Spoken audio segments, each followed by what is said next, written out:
There was a time when New York City wasn't the shining symbol of ambition and success it's known for today. It was something else entirely. A place most Americans were afraid to visit, and many New Yorkers were desperate to escape.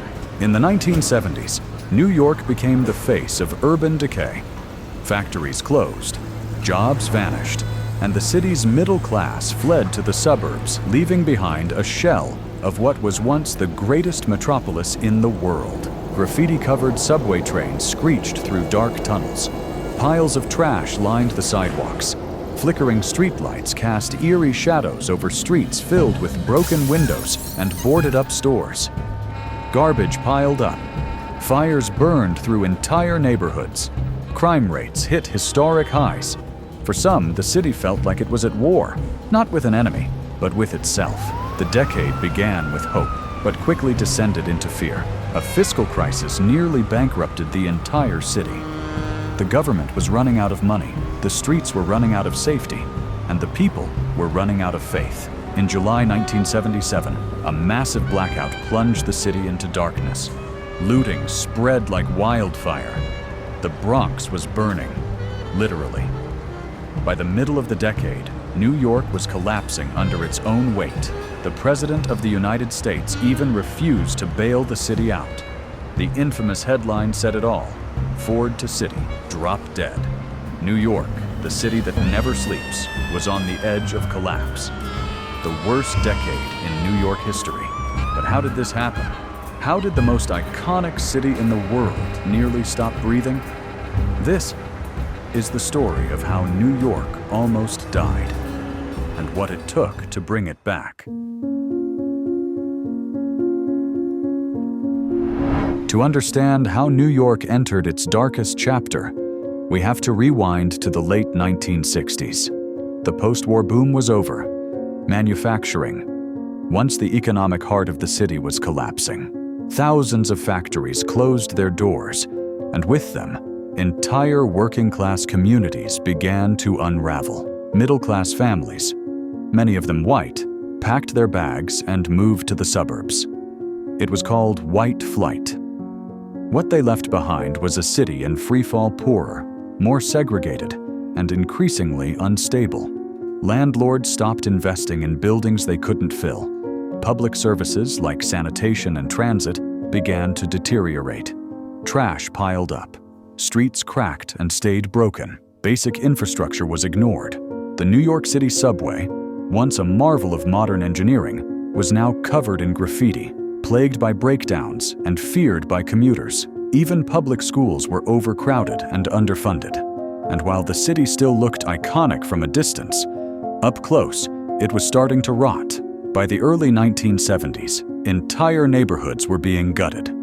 Not by war, but by policy, poverty, and neglect. New York wasn't dying overnight. It was bleeding out slowly, one street at a time. As the city's economy crumbled, something else was rising: fear. Violent crime in New York surged to unprecedented levels. Muggings, burglaries, and murders became part of daily life. Not just in the Bronx, but in Manhattan, Queens, and Brooklyn. In 1971 alone, over 1,600 people were murdered in the city, nearly 5 per day. By the mid-70s, New York had become the crime capital of America. The subway, once a symbol of New York's connectivity, turned into a rolling chamber of fear. Dark, dirty, and covered in graffiti, it was so unsafe that some passengers carried weapons just to feel protected. Tourists were warned not to ride the trains after dark. Locals avoided certain stops altogether. And it wasn't just the trains, whole neighborhoods became no-go zones. Abandoned buildings became hotspots for gangs, drug deals, and violence. New York's reputation was in ruins. Hollywood noticed and used the chaos as inspiration. Movies like Taxi Driver, The Warriors, and Death Wish painted the city as a gritty war zone. But for real New Yorkers, this wasn't fiction. It was survival. And just when it seemed like things couldn't get any worse, the fires began. If you're finding this story as fascinating and as haunting as we do, consider giving this video a like and subscribing to the channel. It's a small gesture, but it goes a long way in helping us bring more stories like this to life. By the mid-1970s, New York wasn't just crumbling, it was burning. In neighborhoods like the South Bronx, fires became a nightly routine. Sometimes 10, 20, even 30 fires in a single day. But these weren't natural disasters. Many of the fires were set intentionally by landlords who couldn't collect rent and hoped to cash in on insurance. Others were sparked by failing infrastructure, faulty wiring, broken boilers, collapsed stairwells. The fire department was stretched beyond its limits. Some firehouses had to decide which calls to answer and which buildings to let burn. Residents began to feel abandoned, not just by landlords, but by the entire city. The phrase, "the Bronx is burning," became more than just a headline. It was a haunting reality. Entire blocks vanished. Families lost everything. And yet, the city kept falling. In 1977, the lights went out. Literally, a massive blackout plunged New York into darkness and chaos. Looting erupted. Over 1,600 stores were ransacked. Fires blazed across multiple boroughs. The city had no power, no control, and for many, no future. By 1975, the crisis that had consumed New York's streets finally reached City Hall. The government was broke, not just struggling, flat out of money. New York was carrying over $10 billion in debt and running out of options. The city turned to Washington for help. But the federal government, led by President Gerald Ford, said no. That one headline became a symbol of betrayal. Ford to city, drop dead. Fixing the crisis meant slashing everything. Thousands of city workers were laid off. Police, firefighters, teachers, nurses, hospitals were shut down. Mental health facilities collapsed. Crime rose even higher as a result. Public schools were overcrowded. Sanitation workers went on strike. The streets filled with uncollected garbage. It was a city on life support, being told to heal itself with fewer doctors. Eventually, a bailout came. But it was too little, too late to undo the damage. The city had been humiliated on the national stage, its people abandoned, its pride shattered.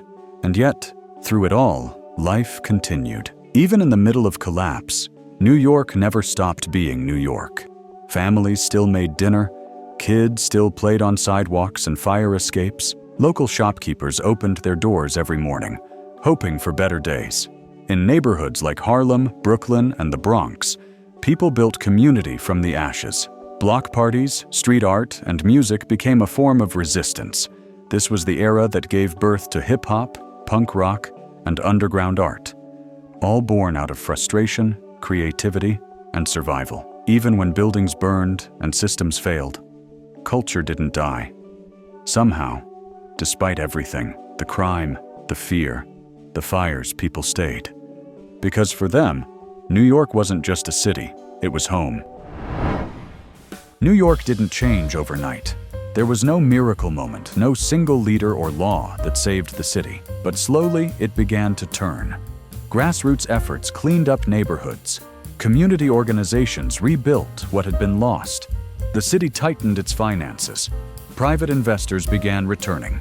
Tourism, once non-existent, started to rebound. By the early 1980s, crime began to fall. Fires decreased. And for the first time in a decade, there was hope. What rose from the ashes wasn't the same New York as before. It was tougher, louder, more creative, more determined. The 1970s left scars physical and emotional, but also sparked cultural revolutions that shaped the world. Hip-hop, street art, punk, activism. The worst decade in New York's history became the foundation for its rebirth. New York nearly died and survived. Not because it was perfect, but because millions of ordinary people refused to give up on it.